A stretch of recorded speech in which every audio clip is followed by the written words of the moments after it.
we were talking about a city council hearing that you were at, where the city council voted 3-2 to sell this Garden Avenue, South Garden Avenue, to Scientology.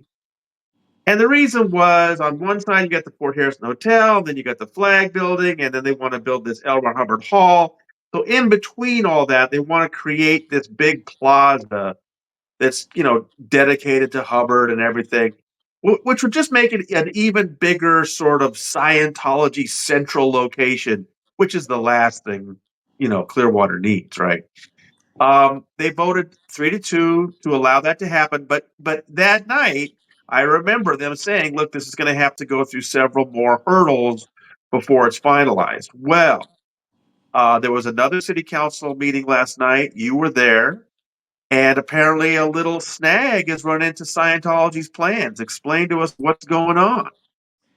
Yeah, so last night the council was supposed to vote yes or no to selling the street to Scientology, and there was a 3-hour discussion on this, with the majority of the people coming up saying, "Don't do it, don't."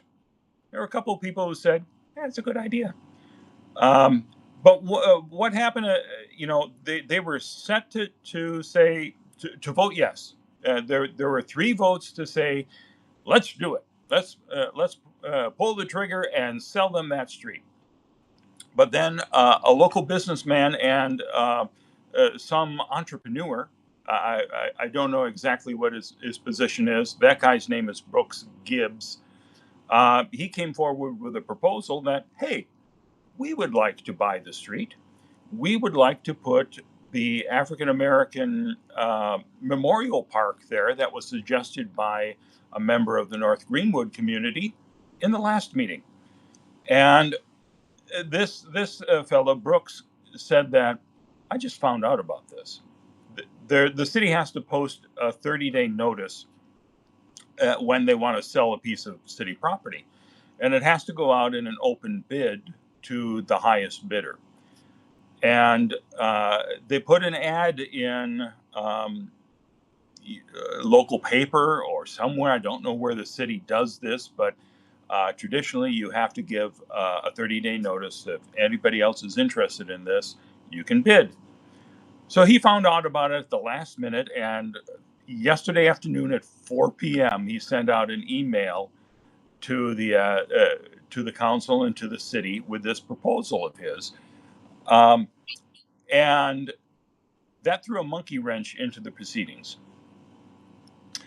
And the 2 people who were most fervently in favor of selling the street to Scientology, for some unknown reason, were livid about this. Luckily, there was one member of the council who sided with the no votes. He's ready to vote yes, but he said, okay, I will vote to give us another 30 days to consider this proposal, because we just got it at the last minute. We really haven't had time to look at it. So there you go. Well, you have now, because of the scheduling of the meetings, they're going to have till May 15th before this is voted on again. But it's a Hail Mary pass at the very last moment that I'm not sure has any chance of actually working. It should. It should. Along with Brooks, the person who was up there in support of it was Tony, who owns a very successful business on Cleveland Street, a dueling piano bar that gets huge crowds on the weekends especially. And he moved to Clearwater to open up this piano bar after having a successful one up in a northern state. I think it's somewhere in the Pacific Northwest. I don't really remember now. But he has been just amazing in his commitment to creating a thriving downtown. And there's one block one side of the street in one block of Cleveland that Scientology does not own. It's owned by this Greek woman who's been holding on to it and refusing to sell it to Scientology. So so Tony has spent $2 million of his own money to actually restore these properties to make them habitable, and he's actually redesigned most of these storefronts now. So not only does he have his successful establishment, but there's a cigar bar next to it that he developed that somebody else is running, and the rest are ready to go essentially. And I know he considers selling the street to Scientology to be a devastating blow that may be the death knell.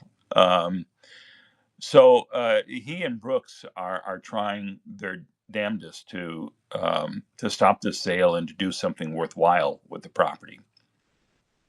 Well, So, and the thought that occurs to me is this guy's success with, dueling piano bar sounds like a little bit of a risk, but the fact that it's successful, what does that tell you? That the people of Clearwater are dying for places to go and things to do. yeah, And uh, if Scientology didn't have such a stranglehold on that town, it could be having a renaissance right now. it could. And my great fear is if Miscavige gets his way, and even if he actually comes through with everything he promised, oh yeah, that's going to happen. Yeah, right, But right. if he actually does put businesses into all the buildings, make them all look pretty, and my fear is that people are going to say Miscavige is in charge of this whole thing. I don't want to go down there. Um, and I think it's just going to fail, even if he makes it look pretty. Yeah.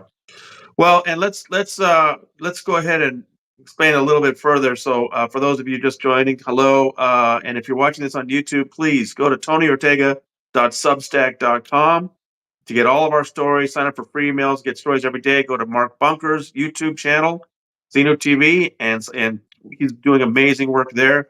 We're talking about a city council meeting that took place last night. The previous meeting, the three people who had voted for selling the street to Scientology were Ryan Cotton, this firefighter, Mike Menino, and David Albritton. The two that voted against it, we kind of knew that Lena Teixeira was going to vote against it, but Mayor Rector voting against it was a little bit of a surprise. Yeah, But it carried 3-2. This time, a last minute proposal came in not to sell the street to Scientology, but instead to turn it into a memorial and a park dedicated to African American people in Clearwater. And of course, Ryan Cotton and Mike Mendino were like, no, let's go ahead and vote 3-2 and get this thing over with. But David Albritton, I guess he's a little bit more in the middle. He decided to side with the sheriff and the mayor and at least delay it another month so that there's time to, because this thing came in so last minute. Like you said, it's probably most likely that the council will go ahead and sell the road to Scientology, and so that Scientology can get their little plaza. But again, the issue really here that you pointed out so well last time was that the problem is not so much that they're selling a street to Scientology, but that they're not getting anything in return as far as all these other vacant properties that Miscavige owns that he's doing nothing with. And could you at least get him to get something really going before you give him something? And that's the real problem with that. Miscavige can't be happy about this last minute snag, but like you said, oh. it's probably still going to go his way. You think? Yeah. I think it's going to be an incredible uphill battle to convince three people to stop this. David Albritton, I really respect. He's a good guy. I enjoyed serving on the council with him. I learned a lot from him, and uh, we often um, voted in the same way. And I know the last time that I really spoke on the council about this very issue, saying that Miscavige has to go first, which was my mantra. Whatever we do with the city, if you want to do any type of land swap, we got to make sure that Miscavige comes through before we give him anything. And at that point, David said, "I have to agree with Mark." And now he's changed his opinion on that. And I think, and I don't want to cast any aspersions on anyone really. But the fellow who took over my seat, Ryan Cotton, is David's son-in-law, and it may just be the fact that he would like to support Ryan that kind of changed his mind on this. I don't know, but at least I don't think he's taking a vote and for Scientology's side in any malicious way or any like in the pocket of Scientology stuff. Uh, I think there is this general sense that this is our only option, and Mm. it's not right. You don't have to give that street to Miscavige, and as I made the point last night, he doesn't need it. Miscavige can build the hall without that street, but Miscavige wants it, and he shouldn't be rewarded. Yeah, and oh boy, what a snag! Because, like you said, I think it's probably going to go the other way. But imagine for a minute if they did decide to go this other direction and create this memorial and have a space dedicated to Black Americans in Clearwater, right surrounded by the whitest institution in America, the Church of Scientology. Yeah, but I tell you, they do spend money in the African American community to safe point Scientology. When I was running for office the first time, we had a debate in the Martin Luther King Jr. Center, and uh, I mentioned the word Scientology in my opening remarks and got roundly booed. And the guy who was moderating it said, "We're not going to talk about Scientology. We're not going to be attacking any religions." Um, and so I learned from that. The people who came up to me afterwards told me, "Listen, they when we needed a new roof on the center, they came through and did it. And they've given us money, and so they've been safe pointed there." um, and That's there, interesting. I didn't know that.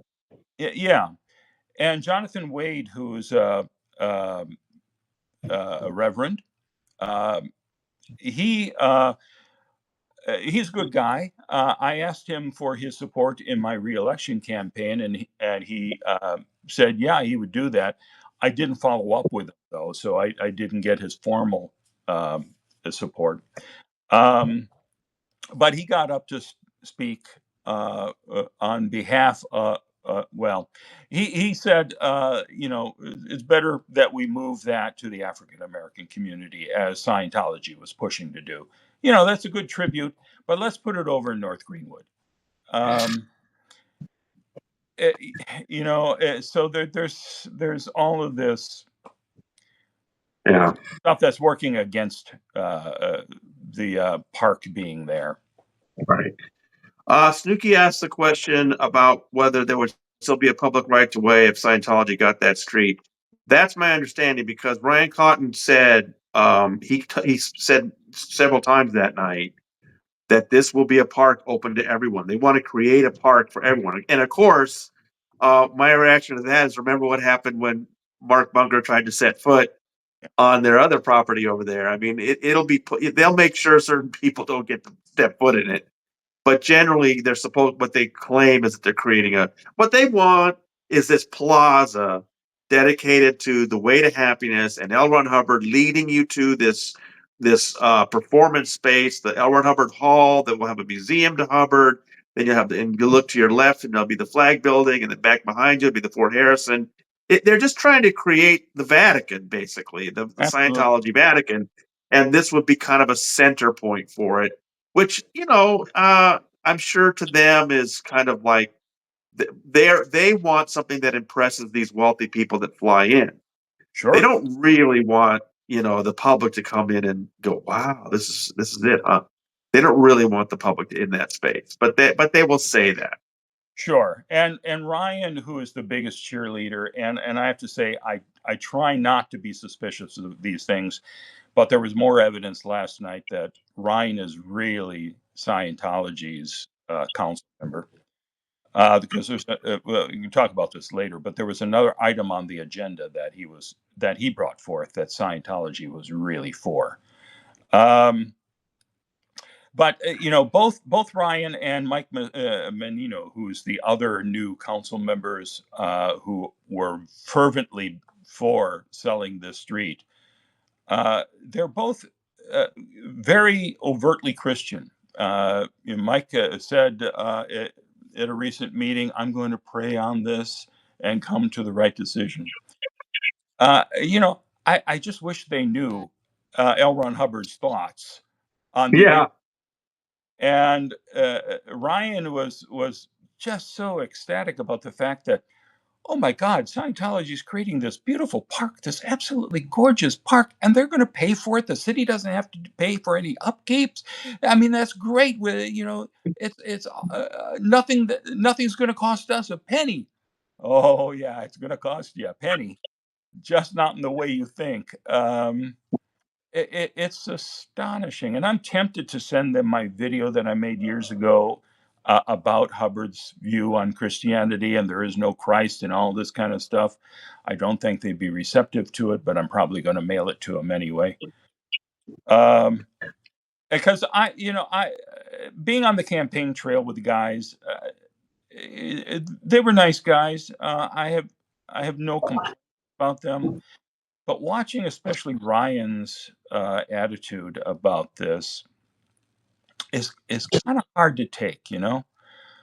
He's yeah, be completely willing to say, "Oh, they're just like any other organization. We got to treat them like well, sure, but they're not treating you the way any other organization would.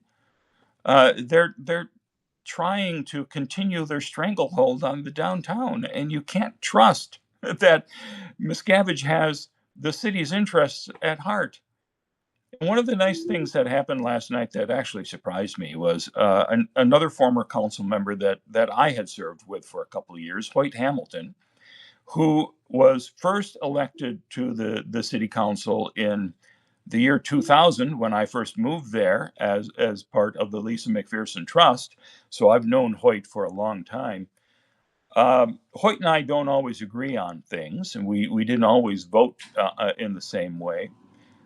But he stepped up last night and said, "I'm here to give you a history lesson," and very, very strongly explained how the council in 2017 uh, they had uh, meetings with Miscavige, individual meetings like this council did, and Miscavige pound the table to say, damn it, Hoyt, I want that property where the old aquarium was going to go." And Hoyt said he slammed his fist down on the table and said, "Well, damn it, so do I, and we're buying it." Um, but he strongly uh, warned them that you can't trust Miscavige, and whatever you think is going to happen, make Miscavige do it first before you give over the property. So he set it up for me to follow him unwittingly. But I mean, he gave me a great way to say, "All right, that is the actual history. And now let me tell you something for 5 minutes. Did it matter? No, Yeah. no. You're not Well, I getting mean, rid of those. David Albritton delayed things at least. So Yeah, that's true. That's true. But David still should have known to vote down this thing to begin with, because he would have voted it down in the past. I was surprised to see that he was supporting it, but at least he did that. At least he gave us another month and a half to live another day. right, right. Well, let's talk about that other agenda item that's kind of came out of left field. And What was that about?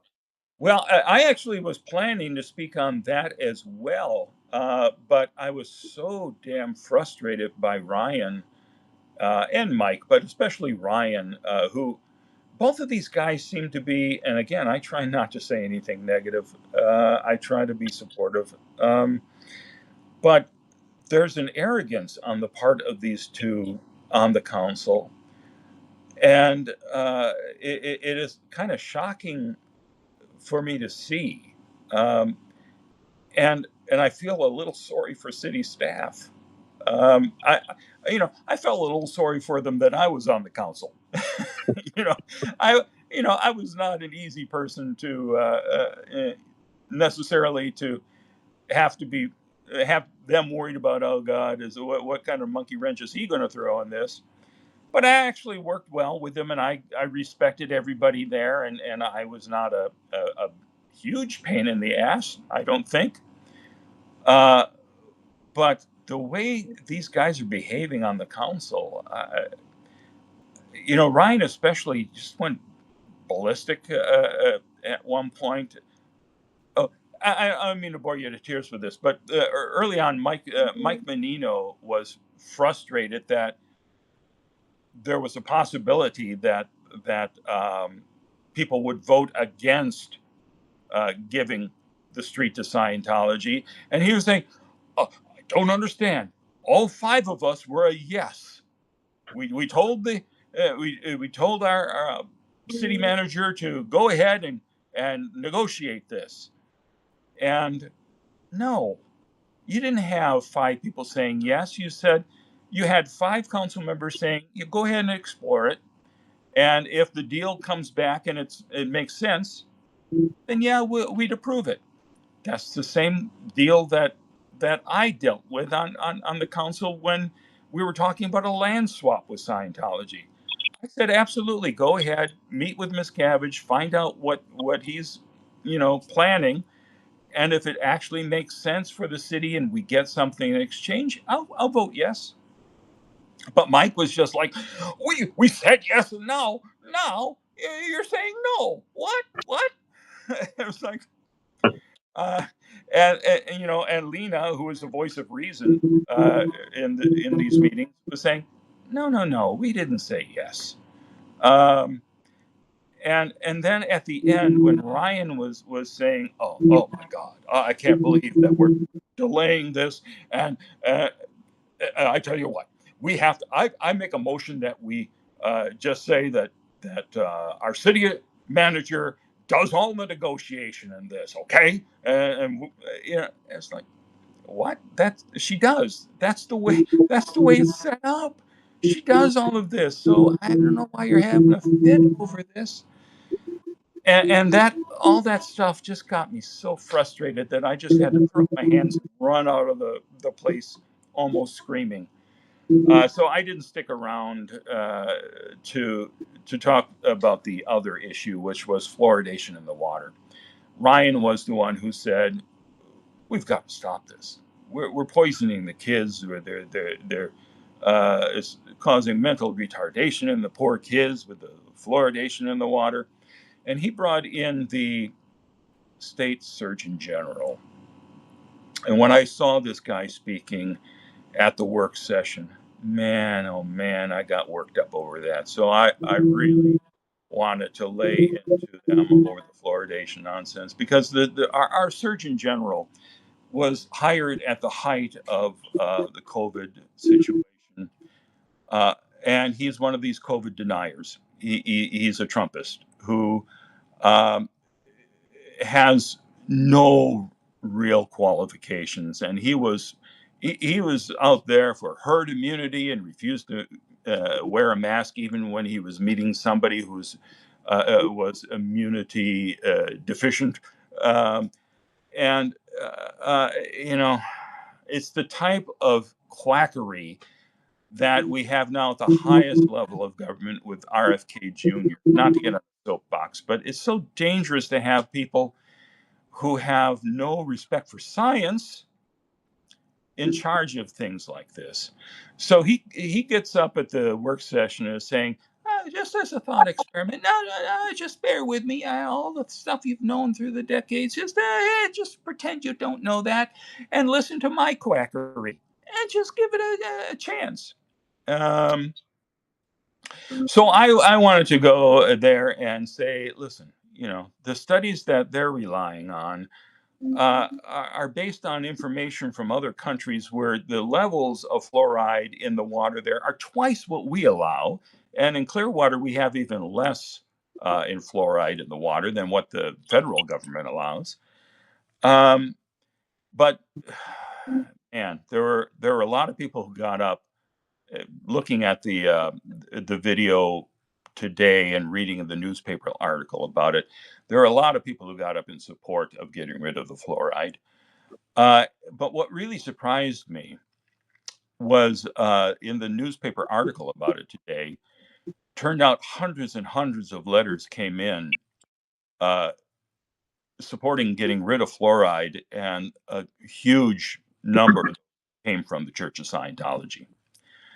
Of Uh, course. Look, I mean, look, there's, I've always said it, Scientologists are conspiracy theorists in the Alex Jones mold.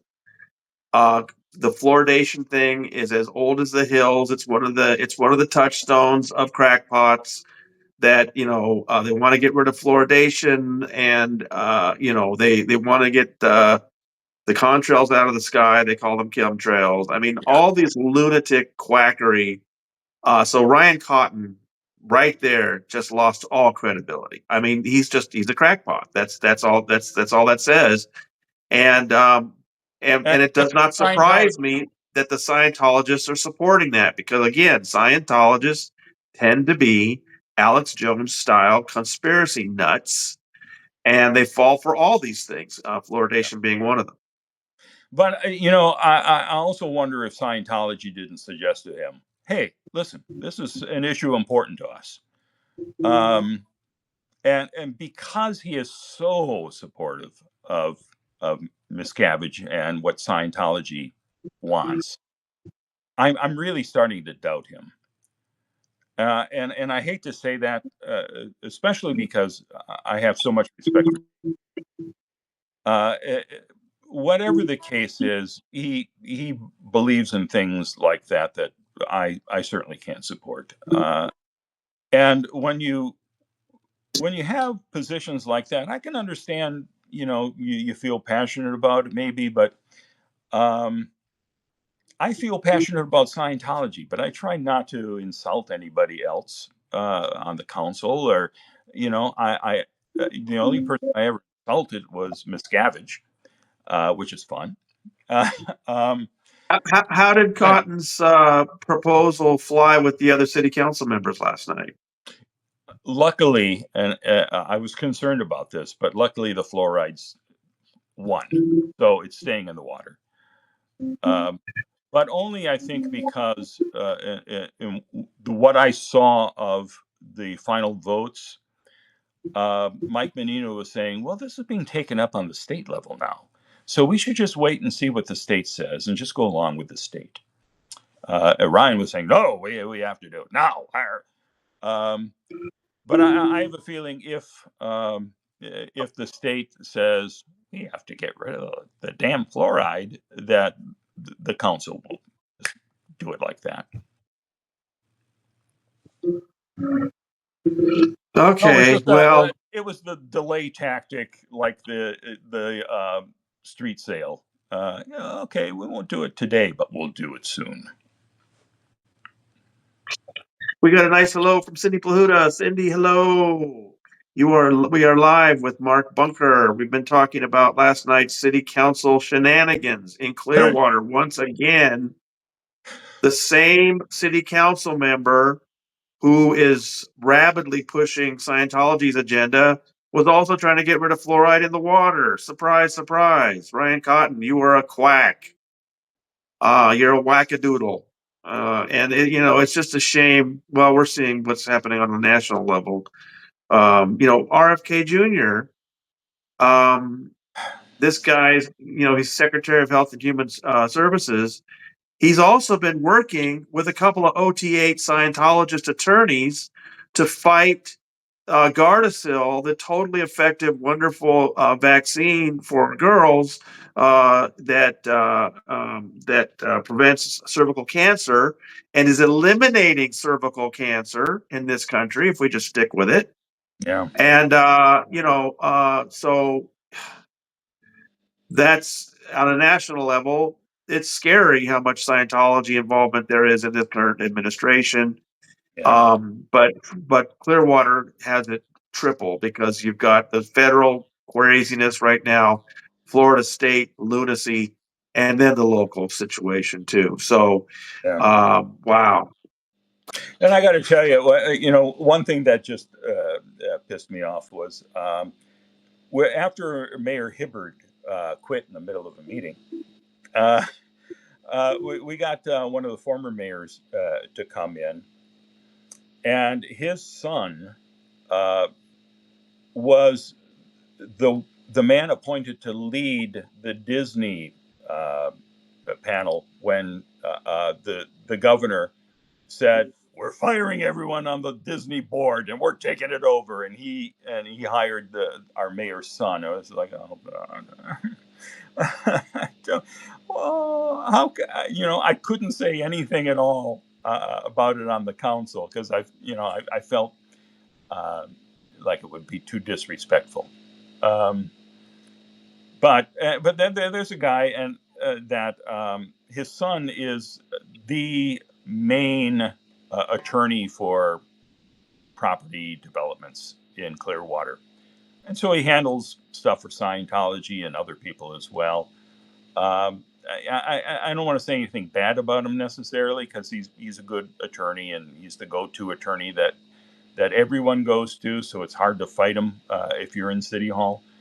But to know somebody who was saying, "Oh, sure, I'd love to take over Disney because Disney said it's okay to be gay.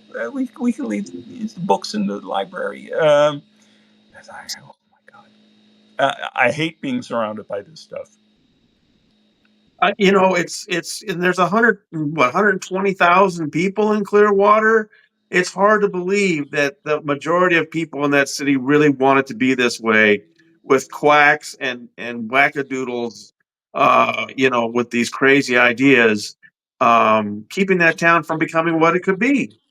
Yeah. So anyway, real quick, the summary again: Mark Bunker went to last night's city council meeting. Scientology's desire to get rid of fluoridation in the water did not pass at this point, but it may in the future. And the city's plan to sell a street to Scientology to complete their plaza out in front of their new L. Ron Hubbard Hall hit a bit of a snag as a last minute proposal came in to instead dedicate it to African Americans in town. That they've decided one of the three folks who had voted to give Scientology that street switched side and said, let's at least wait a month to look at this more carefully.